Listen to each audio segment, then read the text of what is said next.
আওয়ামী লীগ ক্ষমা চাইবে, যা জানালো আরাফাত। জানাবো ভারতের বিকল্প চীন। এদিকে সংস্কার ও নির্বাচনকে মুখোমুখি দাঁড় করানো হচ্ছে বললেন তারেক রহমান।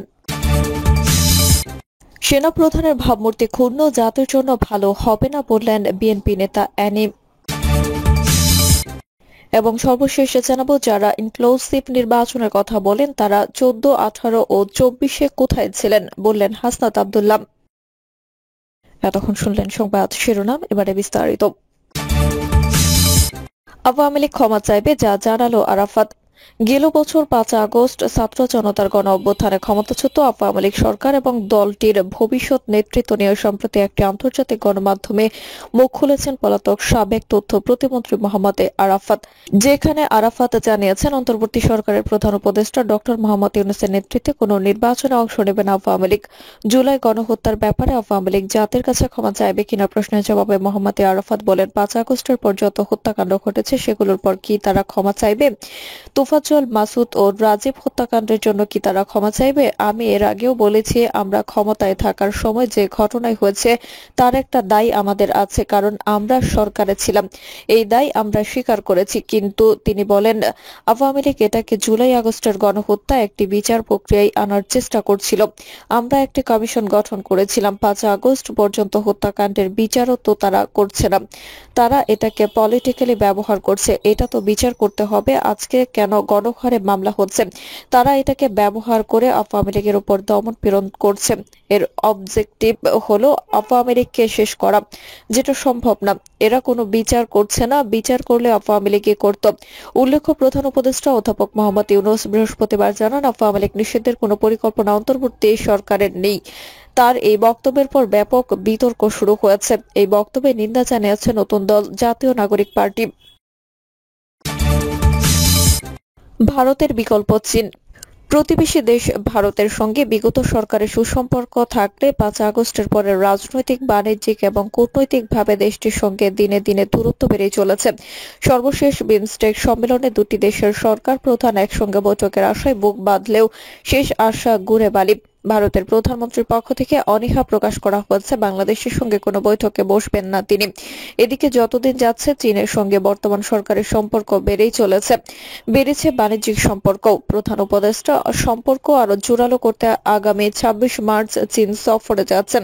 সেখানে ডক্টর ইউনূসকে সম্মানিত করা সহ বিভিন্ন চুক্তি হওয়ার কথা রয়েছে। আঞ্চলিক পরিস্থিতির পরিবর্তন এবং ভারতের সঙ্গে উত্তেজনার মধ্যে এই সফর ভূরাজনৈতিকভাবে গুরুত্বপূর্ণ।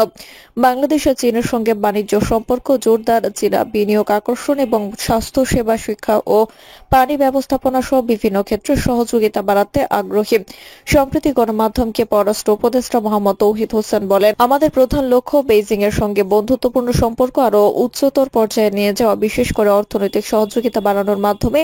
আমরা চীনের কাছ থেকে আরো বিনিয়োগ চাই এবং সেখানে আমাদের পণ্যের রফতানি বাড়ানোর পরিকল্পনা করছি। অর্থনৈতিক সহযোগিতা গুরুত্ব পাচ্ছে। তৌহিদ হোসেন বলেন, একটি প্রধান আলোচ্য বিষয় হলো চট্টগ্রামে বাংলাদেশের বিশেষ অর্থনৈতিক অঞ্চলে চীনা বিনিয়োগ আকর্ষণ করা। আমরা আশা করছি চীনা কোম্পানিগুলো তাদের কারখানা এখানে স্থানান্তর করবে এবং বাংলাদেশের অনুকূলে বিনিয়োগ পরিবেশের সুবিধা নেবে। এই সফর পরবর্তী নির্বাচিত সরকারের জন্য দীর্ঘমেয়াদী অংশীদারিত্ব গড়ে তোলার ক্ষেত্রে তৈরি করবে। এই সফরে বেশ কয়েকটি সমঝোতা স্মারক স্বাক্ষরিত হবে, যা বিনিয়োগ প্রতিশ্রুতির পথ প্রশস্ত করবে। আন্তর্জাতিক সম্পর্ক বিশ্লেষক অধ্যাপক ইমতিয়াজ আহমেদ বলেন, বাংলাদেশ এখনো বেইজিং এর বাজার সুবিধাগুলো পুরোপুরি কাজে লাগাতে পারেনি, কারণ রফতানির জন্য পণ্যের পরিধি সীমিত। চীনের বিশাল ভোক্তা বাজারে প্রবেশের জন্য রফতানি বৈচিত্র্যকরণ অত্যন্ত গুরুত্বপূর্ণ হবে। স্বাস্থ্য সেবায় সহযোগিতা। স্বাস্থ্যসেবা খাতে সহযোগিতা আরেকটি গুরুত্বপূর্ণ আলোচ্য বিষয়। বিশেষ করে বাংলাদেশি রোগীরা ভারতের ভিসা সংক্রান্ত সমস্যার কারণে চিকিৎসা নিতে অসুবিধার সম্মুখীন হচ্ছেন। তৌহিদ হোসেন আরো বলেন, বাংলাদেশি রোগীদের প্রথম দল ইতিমধ্যে চীনে চিকিৎসার জন্য গিয়েছে। আমরা চাই চীন ঢাকায় একটি আধুনিক হাসপাতাল স্থাপনে বিনিয়োগ করুক। প্রধান উপদেষ্টা চীন সফরে মূল ফোকাস থাকবে বিনিয়োগ। বাংলাদেশ চীনের কাছে অনুরোধ করেছে কুনমিং এ 4টি হাসপাতাল নির্দিষ্ট করতে, যেখানে বাংলাদেশি রোগীদের জন্য বিশেষ সুবিধা থাকবে। এই প্রথম দলটির অভিজ্ঞতা ভবিষ্যতের চিকিৎসা সহযোগিতার ক্ষেত্রে গুরুত্বপূর্ণ ভূমিকা রাখবে। সংস্কার ও নির্বাচনকে মুখোমুখি দাঁড় করানো হচ্ছে বললেন তারেক রহমান। সংস্কার ও নির্বাচনকে মুখোমুখি দাঁড় করানো দুঃখজনক, এমন মন্তব্য করেছেন বিএনপির ভারপ্রাপ্ত চেয়ারম্যান তারেক রহমান। তিনি বলেন, 2.5 বছর আগে পরিবর্তনের লক্ষ্যে 31 দফা রাষ্ট্র কাঠামো মেরামতের প্রস্তাব উত্থাপন করেছে বিএনপি। দুঃখজনকভাবে আমরা দেখছি একটি পরিস্থিতির উদ্ভব হয়েছে। সংস্কার এবং নির্বাচনকে মুখোমুখি দাঁড় করানো হচ্ছে। এখানে আপনারা সবাই রাজনীতিবিদ। গণতন্ত্র বলতে একজন সাধারণ মানুষের কাছে কি বোঝা যায়? সাধারণ মানুষের কাছে এক কথায় নির্বাচন, নির্ভয়ে ভোট দেওয়ার যে সিস্টেম, সেটিকে আমরা গণতন্ত্র বলি।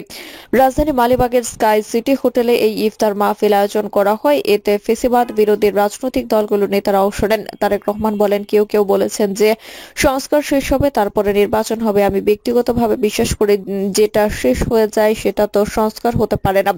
সংস্কার একটা চলমান প্রক্রিয়া। আমাদের শিক্ষা ব্যবস্থায় যে গাফিলতিগুলো আছে, সেই ত্রুটিগুলোকে আমরা সংস্কার করব, পরিবর্তন করব, সময়ের সঙ্গে সামনে এগিয়ে নিয়ে শিক্ষা ব্যবস্থাকে আরো উন্নত করব। দেশের মানুষের জন্য যে চিকিৎসা ব্যবস্থা আছে সেটিকে আমরা পরিবর্তন করব, উন্নত করব। পরিবর্তিত পরিস্থিতিতে সেটি এগিয়ে যাওয়ার পর আরো ভালো করার চেষ্টা করব। মত ভিন্নতা থাকলেও যে কোনো মূল্যে ঐক্য ধরে রাখার আহ্বান বিএনপির ভারপ্রাপ্ত চেয়ারম্যান বলেন, আমাদেরকে যে কোনো মূল্যে ঐক্যকে ধরে রাখতে হবে। মত ভিন্নতা থাকবে, আমরা বসবো, আলোচনা করব। আমরা এমন কিছু বলা ও করা থেকে বিরত থাকার চেষ্টা করব যাতে করে কোনোভাবেই স্বৈরাচার বা তার প্রেতাত্মারা আবার এদেশের মানুষের কাঁধে চেপে বসতে না পারে। এটি হোক আমাদের প্রত্যাশা, এই হোক আমাদের শপথ। আজকের এই ইফতার মাহফিলে আন্দোলন সহকর্মী আপনজনদের হারানোর কথা উল্লেখ করে তিনি বলেন, আসুন যে ঐক্যকে নিয়ে আমরা স্বৈরাচারকে বিদায় করেছিলাম, সেই ঐক্যকে আমরা ধরে রাখি। আমাদের সর্বোচ্চ চেষ্টা থাকবে আগামী দিনে এই ঐক্যকে বজায় রেখে, ঐক্যকে ধরে রেখে দেশের মানুষের প্রত্যাশিত গণতন্ত্রকে আমরা প্রতিষ্ঠিত করব। এদেশের মানুষের প্রত্যাশিত সংস্কার প্রক্রিয়াকে আমরা সবাই মিলে আলোচনার মাধ্যমে সবাই মিলে বাস্তবায়ন করব। তারেক রহমান বলেন, রাজনৈতিক দলগুলোর মধ্যে রাজনৈতিক ভিন্নমত আছে, আদর্শ সবার এক নয়, কিছু কিছু ভিন্নতা আছে। একটি জায়গায় আমরা সবাই একতা হচ্ছে বাংলাদেশ, বাংলাদেশের মানুষ ও গণতন্ত্র। এখানে কিন্তু কোনো বিভেদ নেই। বেসিক বিষয়টিতে আমরা সবাই এক। সেনাপ্রধানের ভাবমূর্তি ক্ষুণ্ণ, জাতির জন্য ভালো হবে না বললেন বিএনপি নেতা এনি।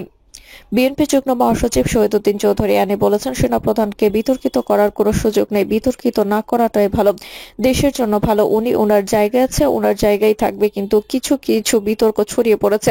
এই বিতর্ক ঠিক হচ্ছে না। গত 5 ও 6 আগস্ট উনি আমাদের মতো দেশের জন্য দায়িত্ব নিয়েছেন। সুতরাং সেনানিবাস ও সেনাপ্রধানের ভাবমূর্তি ক্ষুণ্ণ হয়, এটাও জাতির জন্য ভালো হবে না। ফ্যাসিবাদের লড়াই আমরা যারা অবতীর্ণ ছিলাম সবাইকে দৃঢ় ঐক্যের মধ্যে থাকতে হবে। সুদৃঢ় একটা ঐক্যটা খুব জরুরি। বিভিন্ন রাজনৈতিক আলোচনা রাজনৈতিক দলের মধ্যে থাকা উচিত, ব্যক্তি আলোচনায় যাওয়া উচিত নয়। এনি বলেন, দেশে গভীর চক্রান্ত চলছে। 17 বছর কষ্ট করলাম, অত্যাচার নির্যাতনের হাত থেকে বাঁচার জন্য লড়াই করলাম, ভোটের জন্য। এখন সেই ভোট নিয়ে চক্রান্ত চলছে। এই চক্রান্ত মেনে নেব না, মেনে নেওয়া হবে না, কোনো সুযোগ দেওয়া হবে না। আমাদের ঘাম, শ্রম ও রক্ত আছে। লাখ লাখ নেতাকর্মী জেল খেটেছে, অত্যাচারিত, নির্যাতিত হয়েছে। আমাদের আসল স্বার্থ হচ্ছে দেশটাকে রক্ষা করা ও সুন্দর একটি বাংলাদেশ গড়ে তোলা। সেই টার্গেটে পৌঁছাতে হলে একটি গণতন্ত্রের শক্ত ভিত প্রয়োজন। তিনি আরো বলেন, আমাদের গণতন্ত্রের ভেতরকে নষ্ট করে দেওয়ার জন্য গভীর ষড়যন্ত্র চলছে। গণতান্ত্রিকভাবে এটি নির্বাচন হলে কেউ না কেউ ক্ষমতায় আসবে, দেশ শাসন করবে। জনগণের দল হিসেবে এটা বিএনপি আশা করতে পারে। স্বাভাবিক কারণে এটি কিছু লোকের ভালো লাগবে না। যাদের এতদিন ভালো লাগেনি তারা তো পালিয়ে গেছে, কিন্তু তাদের সব লোক ও টাকা পালায়নি। তারা এখন গভীর ষড়যন্ত্রে লিপ্ত হয়েছে। গভীর ষড়যন্ত্র তারা কিছু কিছু লোক দিয়ে করছে, যারা বিএনপির ভালো চায় না, যারা বিএনপি ক্ষমতায় আসুক এটা চায় না, যারা এদেশে গণতন্ত্রের ভিতর শক্তিশালী হোক এটা চায় না। সুতরাং সবাইকে সজাগ থাকতে হবে। যারা ইনক্লুসিভ নির্বাচনের কথা বলেন তারা 14, 18 ও 24-এ কোথায় ছিলেন বললেন হাসনাত আব্দুল্লাহ। জাতীয় নাগরিক পার্টির দক্ষিণাঞ্চলের মুখ্য সংগঠক হাসনাত আব্দুল্লাহ বলেছেন, যারা আওয়ামী লীগকে রেখে ইনক্লুসিভ নির্বাচনের কথা বলেন তাদের আমরা প্রশ্ন করতে চাই, 2014 সালে যখন 53 আসনে ভোট হয়নি তখন ইনক্লুসিভ ইলেকশন কোথায় ছিল? 2018 সালে দিনের ভোট রাতে হয়েছিল, তখন ইনক্লুসিভ ইলেকশন কোথায় ছিল? 2024-এ ডামি নির্বাচন হলো, তখন ইনক্লুসিভ ইলেকশন কোথায় ছিল? যেই দেশে ২,০০০ মানুষের রক্তের দাগ শুকায়নি সেই দেশে আওয়ামী লীগকে ফিরতে দেওয়া যাবে না। তিনি বলেন যে বাংলাদেশের শাপলা পিলখানা, ভারতীয় আগ্রাসনের বিচার, আবরার হত্যাকাণ্ড, জুলাই অভ্যুত্থানের বিচার হয় নাই, সেই বাংলাদেশে আওয়ামী লীগের সঙ্গে নির্বাচন করার কোনো সুযোগ নেই। হাসনাত আব্দুল্লাহ বলেন, আপনারা আওয়ামী লীগকে চিনতে পারেননি। এখনো পর্যন্ত যে বা যারা আওয়ামী লীগের পুনর্বাসন করছে তাদের এর মূল্য দিতে হয়েছে। যদি 10টা ফেরাউন আর 10টা নমরুদ একসঙ্গে করা হয় তাও হাসিনার সমান হবে না। পৃথিবীর ইতিহাসে এমন নজির নেই যারা গণঅভ্যুত্থানে পরাজিত হয়েছে তাদেরকে পুনরায় নির্বাচনে আসার সুযোগ দেওয়া হয়েছে। আওয়ামী লীগকে পুনর্বাসন করা হলে আমরা আপনার জীবন দিয়ে তার খেসারত দিতে হবে। বিক্ষোভ সমাবেশে নেতাকর্মীরা আবু সাইদ মুগ্ধ, শীর্ষ যুদ্ধ, লড়াই লড়াই লড়াই লড়াই চাই, লড়াই করে বাঁচতে চাই, বিচার বিচার বিচার চাই, আওয়ামী লীগের বিচার চাই। প্রিয় দর্শক, এই ছিল এখনকার সর্বশেষ সংবাদ। আপনি সব সংবাদ পেতে চ্যানেলটি সাবস্ক্রাইব করে বেল আইকনটি ক্লিক করে রাখুন।